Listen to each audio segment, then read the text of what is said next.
Deadpool has become a comic book star in his own right.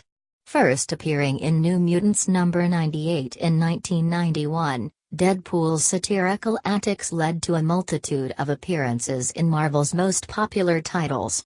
He was ranked number 13 in IGN's Top 100 Comic Book Heroes list, has starred in his own video game, and rumors of his own spin-off movie have persisted for years. Hang out with us until the end to find out the 10 despicably delightful tales about Deadpool. But before we get started, get a moment to like this video and subscribe to Amazing Facts. Number 10. He started as a DC Comics ripoff. The controversial Rob Liefeld originally conceptualized Deadpool, though we use the term originally conceptualized liberally. Liefeld was known for basing several of his creations off of existing characters. The most infamous of these was a ripoff of Marvel's Captain America called Agent America. It was so blatant that the ensuing dispute had to be settled in court. Deadpool was Liefeld's answer to DC Comics' Deathstroke the Terminator. The story goes that Liefeld showed a sketch of his new character to writer Fabian Nicieza, who was surprised that it looked eerily similar to Deathstroke. Deadpool's real name, Wade Wilson, was even a play on Slade Wilson, Deathstroke's real name.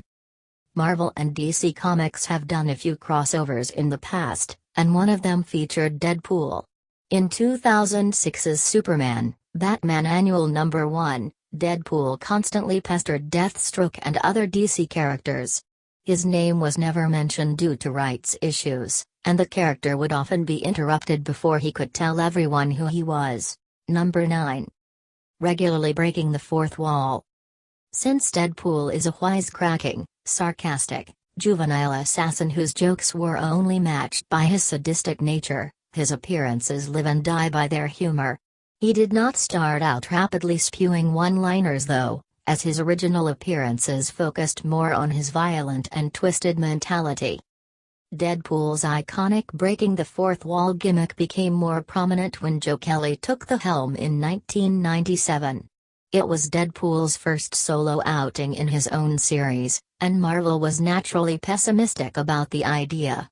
Kelly stated that Marvel would threaten to cancel the entire series every third issue or so.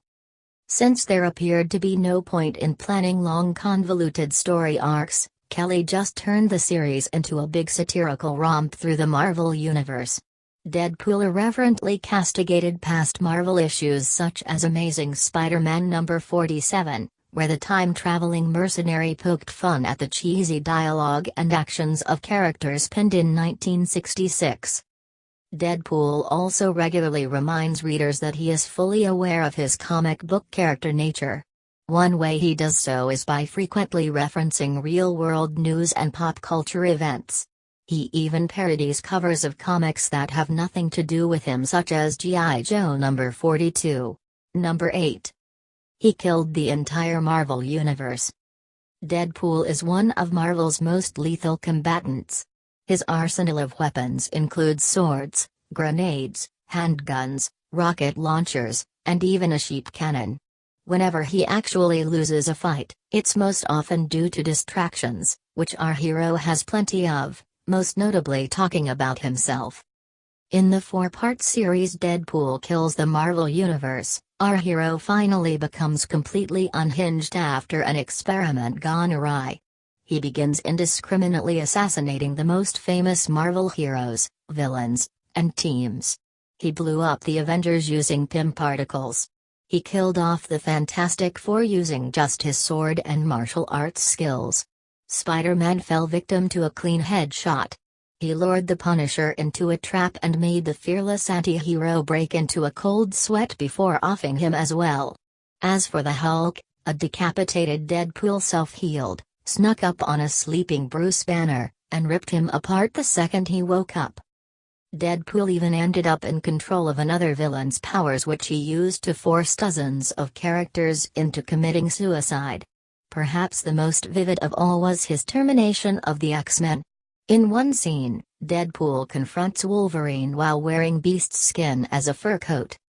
Deadpool's descent into madness did not stop him from constantly referring to the audience. However, His interactions became decidedly more vicious. At one point, he looked right toward the reader and exclaimed, "I will find you soon enough." Number 7. He once killed all your favorite fictional characters, too. After laying waste to the Marvel Universe in various parallel dimensions, Deadpool nonchalantly decided to slay personages from classic literature. According to Deadpool's twisted logic, the only way to stop the constant recreation of Marvel's heroes and villains was to stop the sources of inspiration from inspiring them in the first place. To this end, Deadpool Illustrated featured over-the-top gore fests like ripping out Don Quixote's eyeball, blowing up the home of the Little Women, and slicing up the Three Musketeers. For every character he killed, he would catch a glimpse of the Marvel personalities that somewhat embodied them. For instance, Captain Nemo resembled Magneto, and Ariel the Little Mermaid was apparently based off of Namor the Submariner, which Deadpool found hilarious. The series culminated in a battle between Deadpool, aided by a homicidal Frankenstein's monster, and the team of Sherlock Holmes, Dr. Watson, Beowulf, Natty Bumppo, and Mulan. Deadpool escaped Holmes's grasp by menacingly describing a world he had envisioned where children would only see horror and violence in everything that is written. The plot of The Jungle Book, for instance, would simply be Baloo spotting Mowgli, deciding the child was delicious, and eating him. Number 6. He fought every dead president and re-killed them all. Ever wondered which president could have ruled the comic book world? Was Theodore Roosevelt a good shot? How about Andrew Jackson and his fiery temper? A recent Deadpool story arc laid that matter to rest by having the titular character face off against every single deceased American president. There was also a cameo from Jimmy Carter stuck in a chokehold by zombie Lyndon Johnson. Written by Brian Posehn and Jerry Dugan, Deadpool #1 was released in 2012 as part of Marvel Now's relaunch of its current titles. Taking advantage of election season, a necromancer resurrects past presidents to fix American society. Naturally, nothing goes according to plan, and the resurrected presidents start running amok and destroying the country. Deadpool was aided by Doctor Strange and the ghost of Benjamin Franklin in a race to stop the undead presidents led by George Washington. The father of America's crusade called for getting rid of America's biggest problem, Americans. Notable moments include Captain America decapitating Harry Truman, Franklin Roosevelt wrecking New York from his magical wheelchair, referred to by Deadpool as Stephen Hawking gone crazy, Teddy Roosevelt hunting animals in a zoo, a morbidly obese William Taft stuck in a bathtub, a sneaky Abraham Lincoln pulling a John Wilkes Booth by shooting Deadpool in the back of the head, and Benjamin Franklin crudely asking a black agent of SHIELD if she had a bit of her forefathers in her. Our hero had to resort to dressing up as Marilyn Monroe to distract John Kennedy, while pure swordplay was enough to dispatch Zachary Taylor, James K. Polk and Millard Fillmore, a group referred to by Deadpool as the Obscure Presidents. Ronald Reagan, who hijacked a satellite to initialize his Star Wars program, ended up sucked through the vacuum of space. Finally, Deadpool faced Lincoln in a mixed martial arts fight which quickly turned into a hardcore pro wrestling match, complete with chair shots. Number 5. The Many Faces of Deadpool. Plot devices such as alternate universes, time travel, and retroactive continuity have given writers the opportunity to create new versions of beloved characters. In most cases, the new versions of these characters were grounded in logic and past events. For Wade Wilson, however, writers had more freedom to experiment. They could even get downright whimsical and bizarre if they so chose. The Deadpool who went on a rampage and killed comic and homegrown classic characters? That was a clone named Redpool.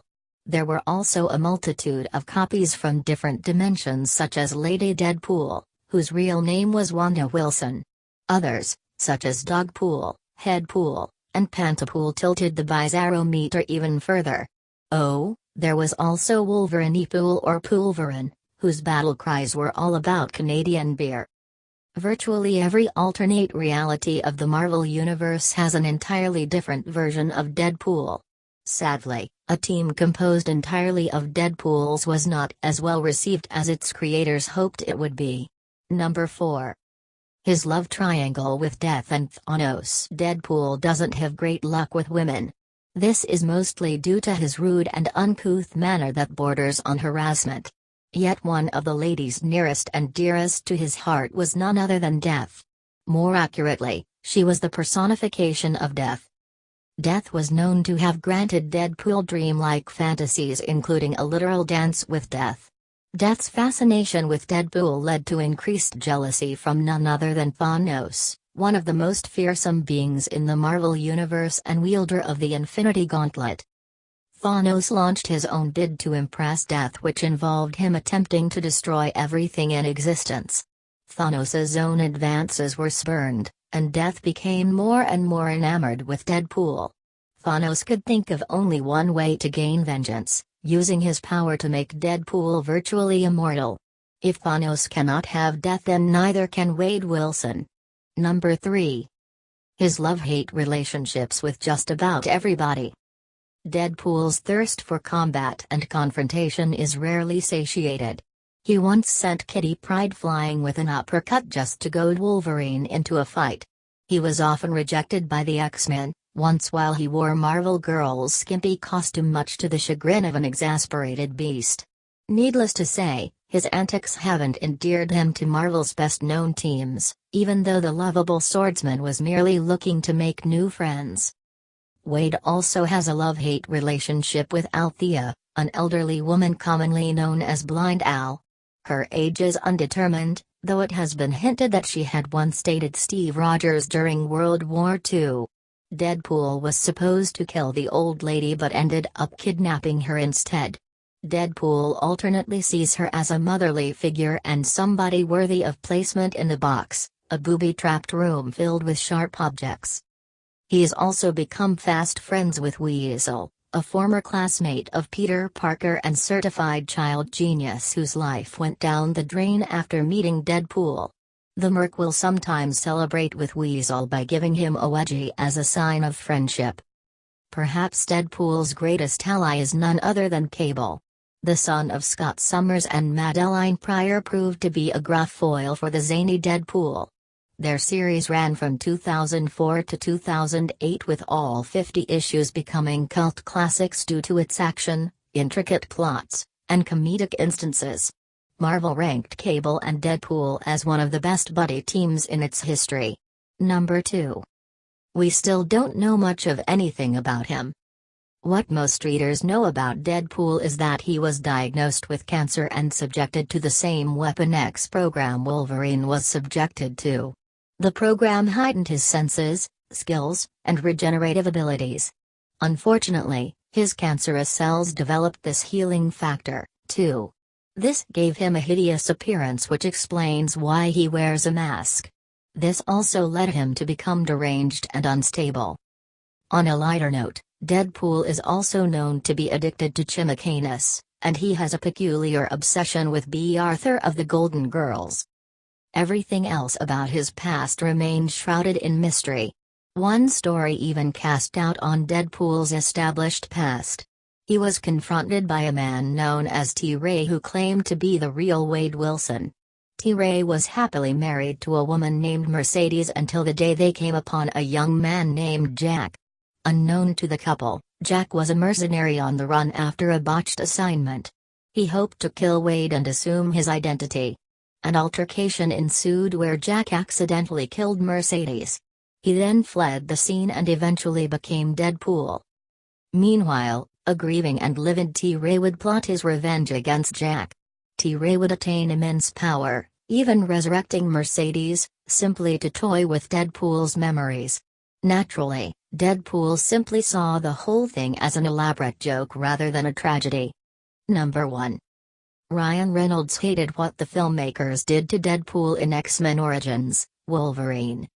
Despite its slight commercial success, X-Men Origins, Wolverine was panned by critics and comic book fans alike.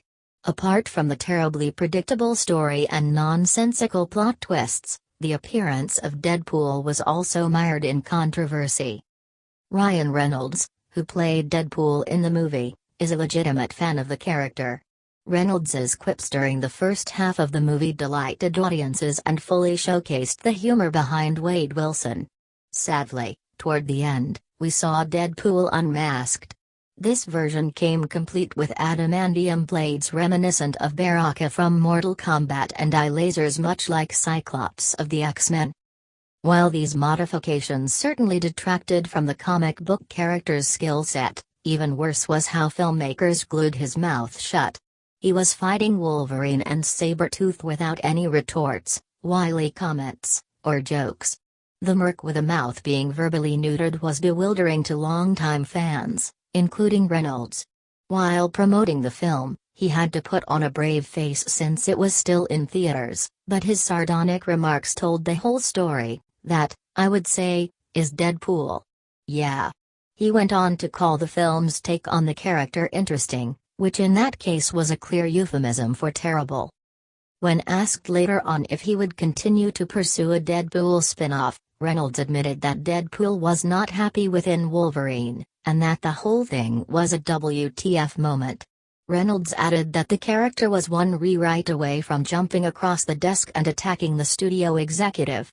What do you think about this? 10 despicably delightful tales about Deadpool. Come tell us in the comment below.